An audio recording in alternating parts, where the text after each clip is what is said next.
Hello, what is up you guys? The bass र आजको भिडियोमा हामीसँग छ Yamaha FX310AII series को semi-acoustic guitar. This guitar is basically a semi-acoustic guitar जुन चाहिँ तपाईले सिधै जोडेर PA मा पनि जान सक्नुहुन्छ. So यो गिटारको स्पेसिफिकेसन्सहरुबाट सुरु गरौँ.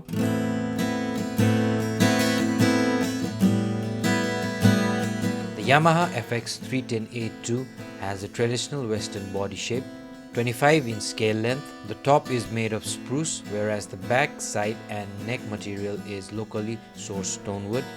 The fingerboard and the bridge material is rosewood, whereas the nut and the saddle are made of urea.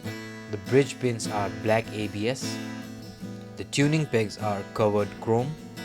The body finish is gloss, whereas the neck finish is matte. The electronics on this guitar are System 68F, and the controls are volume, tone and tuner.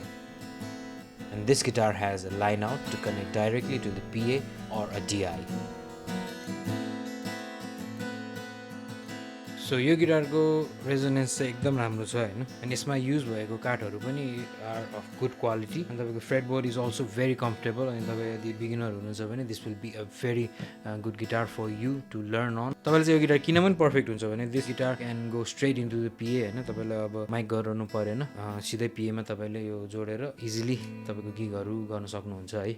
So thank you for watching the video, and if you guys want to buy this guitar, तपाईहरुले चाहिँ हाम्रो वेबसाइटबाट पनि किन्न सक्नुहुन्छ भने you guys can come to the store. हाम्रो store location चाहिँ नक्सालको police हेडक्वार्टरको petrol pump भएको साइडको ठ्याक्कै अपोजिटमा छौं हामी लोकेटेड है. अनि तपाईहरु सिधै स्टोरमा आएर पनि यो गिटार आफैले बजाएर हेरेर किन्न सक्नुहुन्छ. So please don't forget to like the video and subscribe to our channel and help us grow.